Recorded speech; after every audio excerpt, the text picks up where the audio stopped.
Hi, my name is Shannon Dale Stott. I love improv. I love it. I've been teaching it and performing it for over 20 years, and now I am making these videos to help you on your improv journey. Today we are talking about rules. Sometimes you are watching an improv show or are in an improv show, and there is some sort of rule put on your scene or game that you're playing. The rule could be something like you can only speak in gibberish, or when music is playing is the only time you can make eye contact with your fellow players, and when the music stops, you have to look away from each other. The rules are placed on us so that the audience is engaged, the scenes are fun and interesting, and to give us some sort of parameters that we can move within and see if we can push the boundaries of improv. But when are the rules too ruly? When are they breakable or bendable, or when can you ignore them? I think that there are 3 times when you can ignore a rule, when there is something more important than the rule. So one of those times that there is something more important than the rule is when that something is a new rule. We have a game called Zip, Zap, Zop, right? So you stand in a circle. The pattern is, or the rule is, that the pattern goes zip, zap, zop. It doesn't change. Zip, zap, zop, okay? One person points to somebody else, they say zip. That person points to someone else, they say zap. And that person points to somebody else and they say zop. And it goes around like that, and you try to go as fast as you can, and that's the game.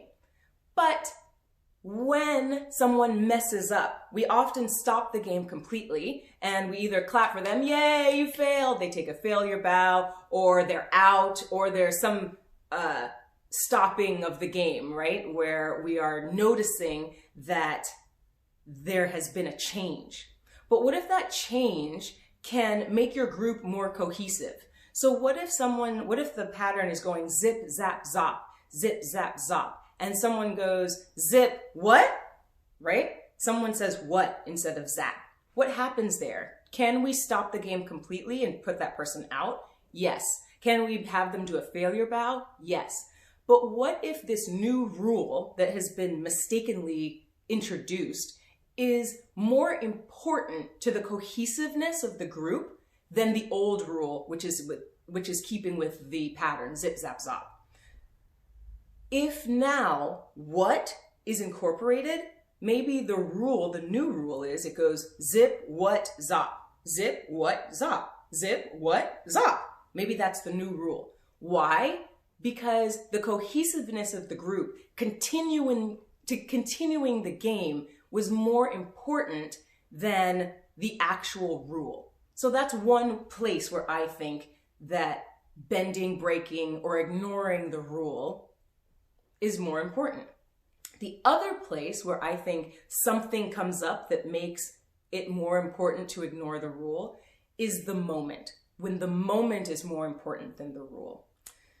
I was in a scene not too long ago where the rule was we had to stand back to back. We were one person, me and my partner were one person, and we were trying to get out of being grounded. So the audience was our parent and we were, a child. And we stood back to back, and I was the evil side of this person and my partner was the good side of this person.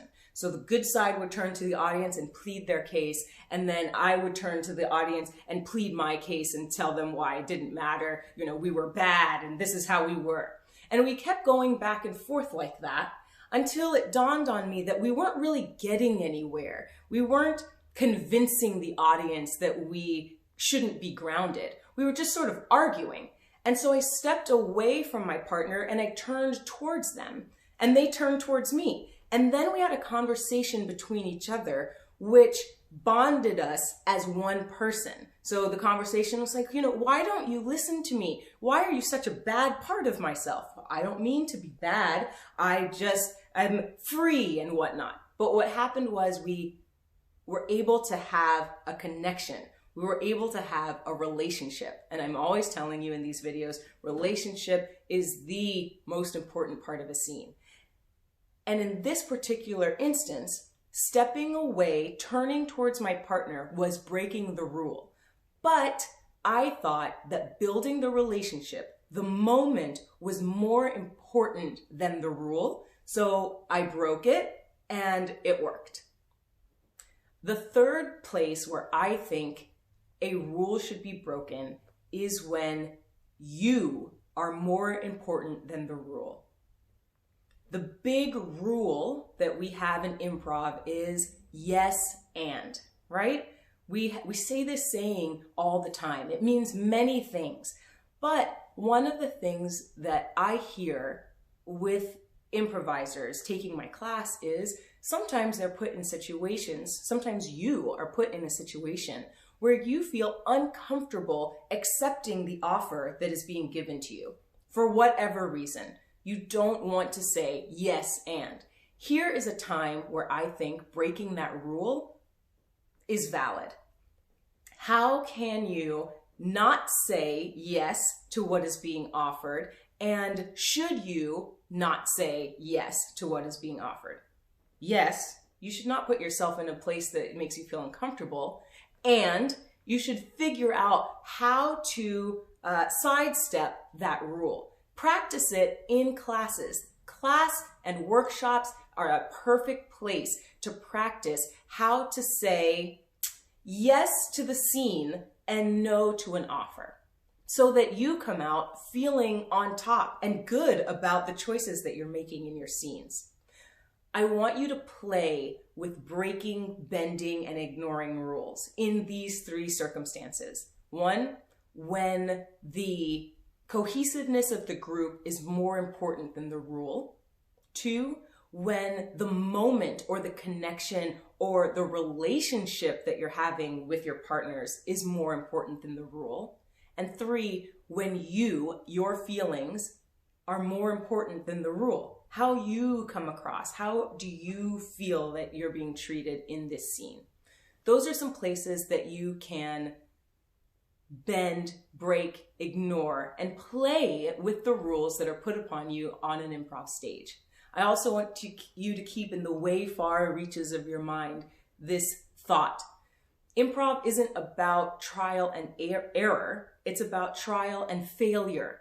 We're here, the audience is here to watch you completely fail. So that misstep should be a misjump. Go ahead and jump into the failure. And if that failure means ignoring a rule, try it. You might find that that is where the goodness, that's where the funny lies. Or you might find that that's where your boundaries lie. And because you've put up boundaries, you feel good about your scene when you step off stage.